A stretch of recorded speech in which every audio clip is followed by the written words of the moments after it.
From the epic showdown between Batman vs. Superman to the much-awaited release of the once-lost Snyder Cut, DCEU has gone through some pretty era-defining moments, so let's check them out today. And I'll start with the one and only Martha Gate, or actually Batman vs. Superman Dawn of Justice. Now this movie really had everyone excited. For one, it was because for the first time in forever, live-action Bat and Supes were about to face off in a battle of a lifetime. And for another, this was going to be the movie that would set up the DC Extended Universe in the future. It was a time when everyone was talking about Zack Snyder's 5-part plan that would culminate in a Justice League trilogy. Superman stands on the Batmobile, right? Yeah. And, they'd finished it. They're like, oh my gosh, look, it's an amazing, look, Zack, here it is. And I was like, wow, it looks great.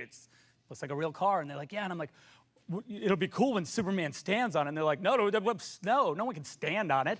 And when people couldn't stop quoting, "Do you bleed? You will," at each other every chance they got, it was also the time when the floor was open for him to do that, because Marvel had just released the first Avengers and was still working on setting up its expanding universe. But when the film came out, it not only got mixed reviews, but also became a very lukewarm interaction between both icons. Like, don't get me wrong, the cinematography was great, so was the action. The context of the story and the dark depths in which it took both characters, and the unlikely Martha team-up they introduced right at the end was something fans thought could have been done better. Now look, I like the movie, unlike what everyone else keeps saying, but have there been better Batman and Superman matchups in the past? Yes. And would I prefer watching them over this one? Also yes. But hey, that doesn't mean you can take this movie lightly, especially considering which one came after this. Suicide Squad. Honestly, is there anything good to say about this movie at all? Its CGI? Bad. The story? Needed work. The actors? Mistreated thanks to that writing. The music? Wasted because the movie sucked. So when I call it a movie that changed DCEU forever, I mean that it gave them a guidebook as to what not to do in the future. I still don't get why they keep making more Suicide Squad movies though, but at least they haven't been as bad as the original one. Enough bad-mouthing DC though. It's not like all its defining moments have been lessons for the worst. In fact, Wonder Woman is actually a really good example that even the DCEU can make a good superhero movie. Sorry, but they had this one coming. Anyway, this movie raised the bar for this genre to a very large extent. For one, it was one of the first female superhero films in a long time. And for the first time in a long time, DC had done it first. Despite fans rallying for a Black Widow movie, Marvel had fallen behind. Plus, it was a great film too. Everyone was loving Diana of Themyscira, and people could not get enough of Gal Gadot at the time. And not only that, but the movie also set the hype for what was coming up next. Sure, this was also the time the drama around Snyder leaving his projects halfway was at its peak.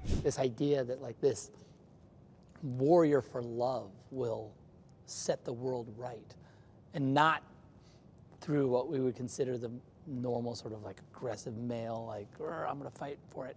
Though if challenged, of course she will, The excitement was still there, especially because DCEU finally had 3 flag bearers representing it. Ben Affleck as Batman, Henry Cavill as Superman, and Gal Gadot as Wonder Woman. The DC universe was changing. Everything made sense. What could go wrong at this point at all? Well, Justice League. Now look, don't get me wrong, this film wasn't as bad if you think of it as an independent art film. Plus, believe it or not, it really was a turning point for the studio, because for the first time in forever, all the heroes from DC's animated universe were appearing on screen together. If I had to make a bar of defining moments for the studio and franchise, I'd say this one would pretty much top it all. This was DC's shot at becoming an official Marvel competitor, right? But then Justice League had a change of makers, and things got a little messed up along the way. And it all started with Henry Cavill's mustache. Or should I say no mustache? Anyway, jokes aside, while the movie itself was grand enough, it was clearly missing Snyder's dark realism. Plus, they'd changed the whole thing from top to bottom. It was as if the dark, broody film we were teased about in trailers had received a red wash and was now a joke-filled, superficial saga, with incomplete stories and nonsensical dialogues that just appeared out of nowhere. I guess the only good thing in the whole movie was Superman's return, but even that went to waste. Although I'll get to that a little later. Anyway, while Justice League may have raised the bar a little for DC fans. It really did not create the kind of impact Aquaman did. No, really, if it wasn't for Arthur Curry and his underwater world of battles and lordships, all hope would have been lost for DC. But Aquaman saved the day, and what a great job it did, with a total worldwide gross of $1.15 billion.